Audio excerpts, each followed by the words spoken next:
¿Qué tal? Buenas noches, soy Enrique Gómez. Le agradezco que siga en esta conversación de Reto 2024, en esta mesa de análisis sobre temáticas de interés nacional. En esta ocasión hablaremos de dinero, de su dinero, de nuestro dinero, es decir, del presupuesto de egresos del Gobierno de México para 2025, en el que está incluido lo que se incluye o lo que se conoce como el paquete fiscal, que es un conjunto de leyes y reformas que delinean la política de ingresos y egresos de cada año. En esta ocasión hablaremos sobre el presupuesto federal de 2025, que resulta doblemente importante porque representa la primera propuesta fiscal del actual gobierno federal, que recién inició sus funciones en octubre de este año. Y para realizar este análisis del presupuesto federal, hoy nos acompaña el economista y profesor de la Facultad de Economía de la Universidad Autónoma del Estado de México, el doctor en Ciencias Políticas, Victorino Barrios Dávalos. Buenas noches, doctor. Muchas gracias, Enrique. Buenas noches. Gracias. Y pues antes de comenzar, vamos a ver una cápsula que ha preparado nuestro equipo de producción sobre este tema que abordaremos hoy del presupuesto federal para 2025. Para 2025, el presupuesto de egresos del Gobierno de México contempla un gasto de 9.3 billones de pesos. En materia general, se proyecta que para 2025 la economía mexicana tenga un crecimiento de entre 2 y 3%. Las políticas presupuestales del próximo año tienen 4 pilares esenciales, los cuales son el bienestar social con equidad, la inversión pública estratégica, la disciplina fiscal con austeridad republicana y las medidas de simplificación con mayor eficacia operacional. Uno de los grandes retos del presupuesto federal es reducir el déficit fiscal en el gasto público, es decir, equilibrar los ingresos y egresos con el fin de no generar desbalances presupuestales. En 2024, el déficit fiscal alcanzó el 5.9% del Producto Interno Bruto y se busca que el próximo año se reduzca a 3.9%. De esta forma, la deuda pública sería cercana al 51.4% del Producto Interno Bruto. En materia del poder adquisitivo de la población, para 2025 se prevé que la inflación anual mantenga una trayectoria estable, esperando que se ubique entre 3.5 y 3.9%. La inflación determina el aumento en precios de bienes y servicios, por lo cual es un factor clave para toda economía. Pues como vemos, el paquete fiscal de 2025 tiene distintas apuestas. Entre ellas tiene una expectativa de crecimiento para la economía nacional de entre 2 y 3%. Pero doctor, ¿cómo podríamos explicar esto en términos más coloquiales? ¿Qué significa que la economía de México para 2025 tiene la expectativa de crecer entre el 2 y 3%? ¿Cómo lo podemos explicar de mejor forma? Mira, cuando hablan del 2 o 3%, hablan del Producto Interno Bruto. ¿Y qué es el Producto Interno Bruto? Es todo lo que produce un país generalmente en un año fiscal. Entonces se está pensando que se crezca en la economía mexicana, en sus sectores distintos, de hasta un 3%. ¿Por qué decimos que va a crecer? Porque hay varias expectativas generadas.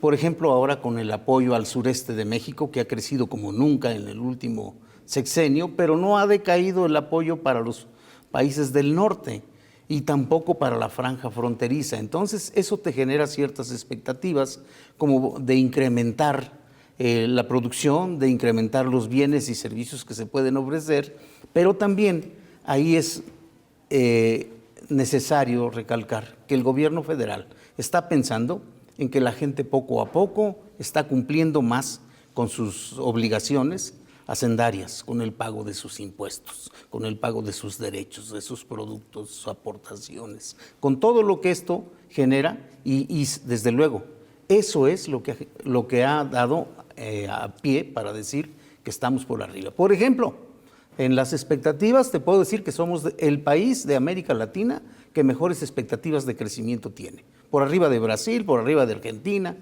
¿no? Y de los que están en la OCDE, pues estos todos coinciden en que México va a crecer entre 2 y 3%. Digamos que hay varios factores, entre ellos el que se fomente el consumo interno, También. por un lado, y por otro, que se genere inversión, como ya comentaba. Esto sí está dado, sí hay condiciones para que se den en el próximo año y se llegue a ese porcentaje de entre el 2 y 3%. ¿Por qué la pregunta? Para saber si es optimista o es realista esta expectativa. Sí, en la economía hay una fórmula que se llama la fórmula de la demanda agregada, que se utilizó mucho en la época de la Gran Depresión y que ha funcionado para las economías que tienen la participación privada y la participación pública, además de la participación social, pero fundamentalmente esas dos. Entonces se estima que en México se va a crecer así, porque la demanda agregada, o sea, todo lo que comemos, lo que consumimos los mexicanos, ha venido creciendo en los últimos años. Y eso es un buen generador de confianza. El otro es la inversión que hacen los empresarios, el gasto de las comunidades, el gasto de las personas más la inversión que hacen los empresarios. Y hay un tercer factor, el gasto del gobierno, que se genera en inversión pública. Y como tú sabrás, se ha dicho por parte de nuestra presidenta que ahora habrá una serie de vialidades y de vías férreas que van a dar oportunidades de hacer más ágil el traslado de las mercancías y de las personas. Y como siempre lo hemos sabido los que estudiamos economía, en algún momento, François Quesnay decía que si algo hace que se muevan las personas y las mercancías y que eso genere mejores economías, son las vías de comunicación. Y hay dos factores también, habría que ver también los pilares que se están colocando como los pilares de los criterios económicos para 2025. Hablamos por un lado del bienestar con equidad social, que son los pilares que se están planteando en el presupuesto para 2025, y por otro lado, la disciplina con austeridad fiscal. ¿No parecerían dos conceptos que se contrapondrían? Es decir, por un lado estamos buscando otorgar mayores recursos a programas sociales, pero por otro lado estamos buscando austeridad y disciplina fiscal. ¿No son conceptos que en determinado momento se contraponen? No, mira, la parte de la disciplina quiere decir con la actitud también que tú tengas como inversionista para estar dispuesto a pagar lo que te corresponde de impuestos, lo que tienes que pagar de derechos. Y desde luego aquí entra otra vez el tema de la corrupción, siempre. Entonces hay que buscar que eso pase. Y además no perdamos de vista que el paquete económico para este 2025 está planteando dos cosas fundamentales. Atender a los más vulnerables. Los que hoy no consumen, si se les apoya, pueden consumir. Y eso hace que se generen empleos, hace que se generen circulación del dinero y de las mercancías y, por supuesto, viene a caer en ganancias para los que hacen este tipo de productos. Y el segundo factor, que nosotros también no podemos perder de vista, es que ha habido inversión privada, ha habido incluso inversión extranjera directa como nunca, y tenemos un factor que pocos se explota, pero que como ayuda a que la gente consuma, que son las remesas. Entonces, por primera vez vamos a tener un récord, este sexenio hemos tenido récord históricos como nunca de la gente que está en Estados Unidos y que está aportando, y que eso llega para que la gente consuma. La gente consuma, entonces al consumir, pues se genera trabajo. Al consumir se generan empleos, se genera confianza.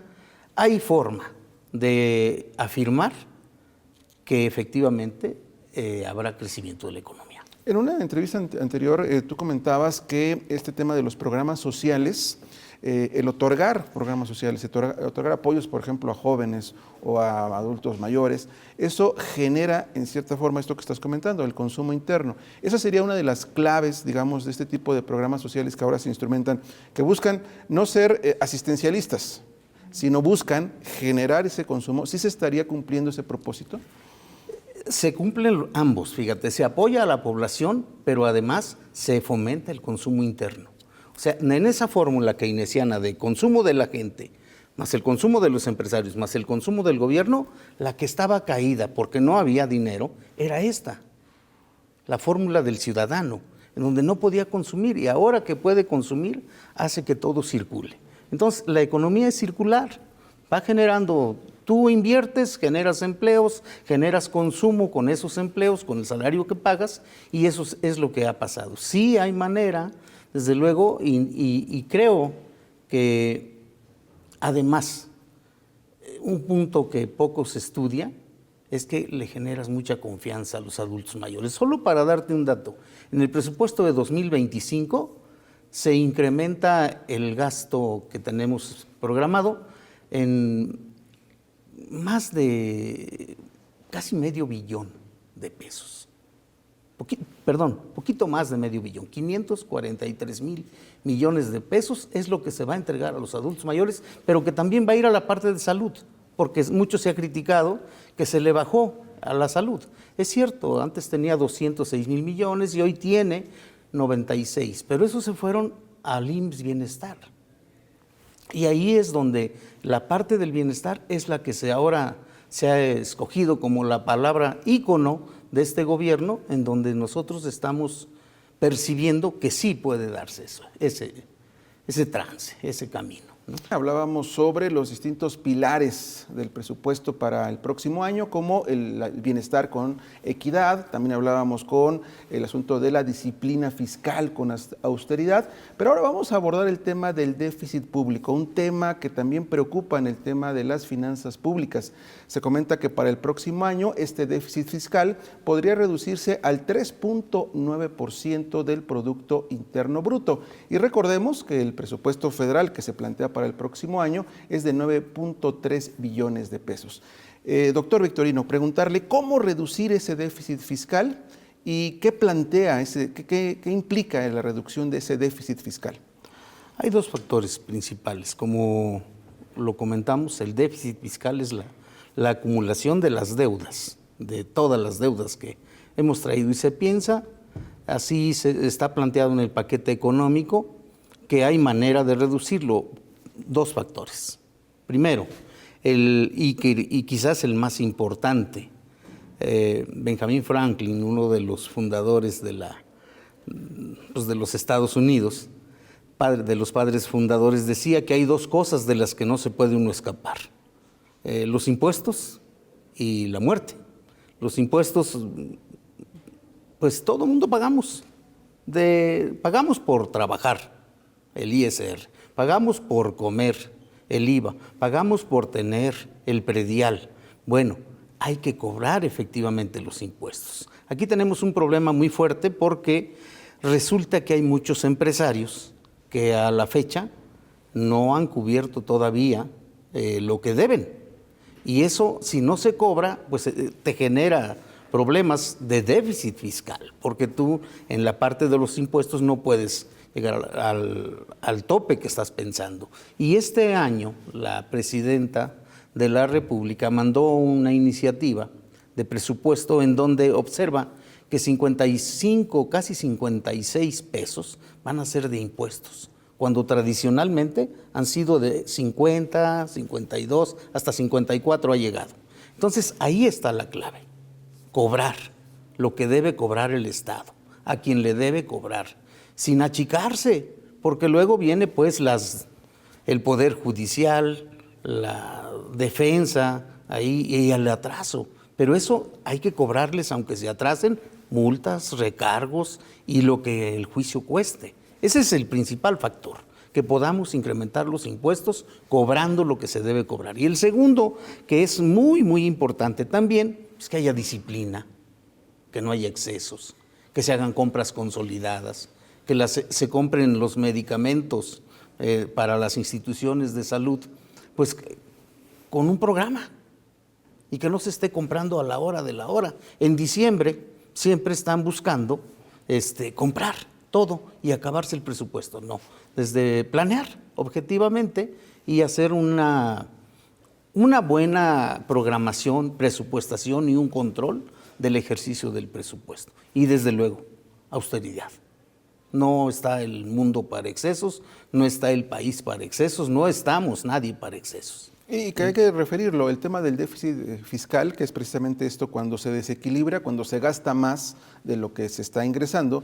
Ese tema del déficit fiscal ha sido un tema recurrente en los últimos años, de que se va presentando y preocupa porque en este momento puede desequilibrar las finanzas públicas. Pero ¿tú consideras que con esta meta de reducirlo al 3.9% del Producto Interno Bruto estaríamos en una condición cercana al equilibrio en el actual gobierno federal? Sí se va a poder hacer. Yo tengo la absoluta seguridad de que se va a poder hacer, porque no solamente es la parte de los impuestos, también es la parte de los derechos. Y ahora no sé si pueda decirles que el día de antier se aprobó en el Congreso Federal el incrementar los impuestos para los viajes internacionales, para el viajero internacional. No solamente el que llega por aire, ahora también el que llega por la vía marítima se le va a cobrar algo así como 230 pesos a cada uno, lo que más o menos se cobra por el viaje en el extranjero. Entonces, esa es otra forma. Y otro más que se va a incrementar y que por eso yo creo que están pensando en que puede reducirse el déficit fiscal con elementos, es el incremento de los impuestos y el incremento de los derechos. Y en los derechos particularmente los viajes internacionales, la minería, que eso también tiene una tasa muy baja y que pues ese es recurso natural que se va de este país. Entonces, porque las empresas mayoritariamente son canadienses, entonces eso es lo que tenemos, impuestos y derechos. Pero digamos, eso no implicaría una mayor carga tributaria para el ciudadano común y corriente, sino es para ciertos sectores. Es para los que más pueden, para los que más tienen. Es para los que viajan en cruceros, es para los que hacen vuelos internacionales, es para los que extraen metales preciosos, básicamente, de México. Otro tema que también llama la atención en cualquier paquete fiscal, en cualquier paquete económico, el tema de la inflación. Para el próximo año se plantea que la inflación sea entre el 3.5 y 3.9%, sobre todo al cierre de 2025. ¿Esto qué implica? ¿Cómo podríamos explicarlo? ¿No se vería mermado, afectado el poder adquisitivo de la población? Porque sabemos que la inflación está íntimamente ligada al poder adquisitivo de los ciudadanos. ¿Cómo poder explicar esta meta de entre 3.5 y 3.9% que se plantea para 2025 en el tema de inflación? Te voy a confiar, ahí sí tengo mis dudas, porque en mucho tiene que ver con factores que uno ni se imagina.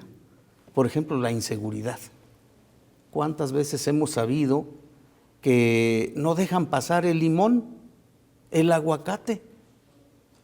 El crimen organizado no deja pasar los vehículos y ahí tiene atorado el asunto. Y se incrementan los precios, ¿no? O las sequías.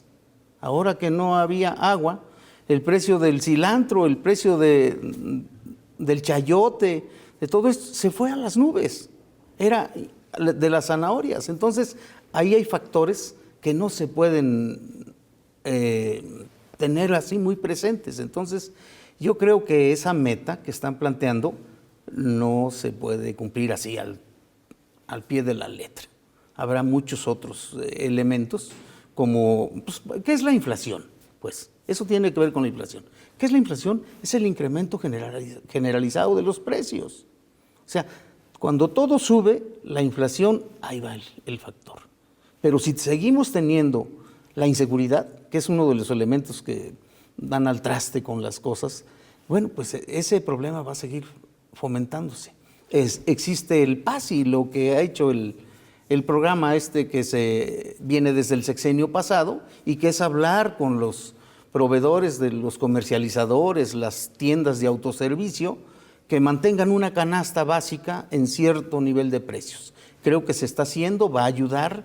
Sin embargo, hay productos, sobre todo los que vienen directamente del campo, en donde es muy difícil tener certeza sobre ellos. Ahí yo creo,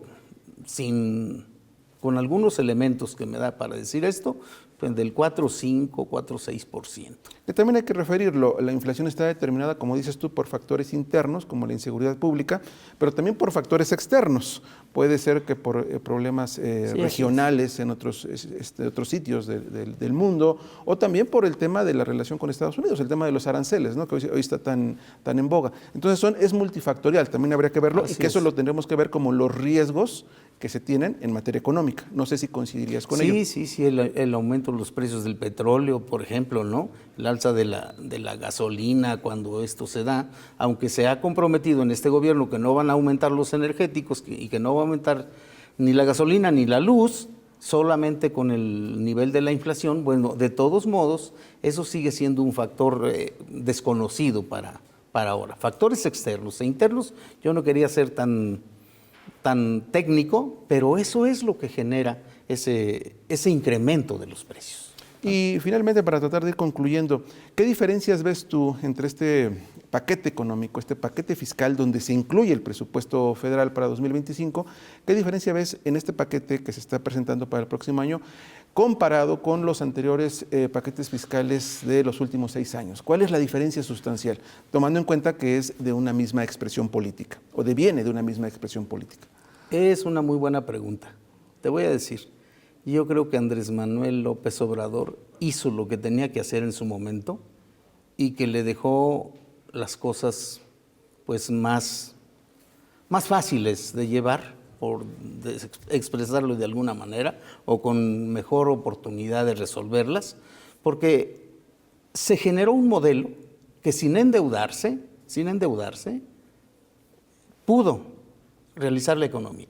Cuando hace 7 años, 6 años y medio, ¿qué decían cuando ganó Andrés Manuel? Se va a ir el dólar a 30 pesos. Está en 20, 60 hoy. Decían, se van a acabar las reservas internacionales. Hoy las reservas internacionales, de acuerdo con el boletín del Banco de México, son las más altas de la historia, ¿no? ¿Qué decían? Se va a incrementar el precio de la gasolina, se va a crecer la inflación, vamos a tener una economía destrozada.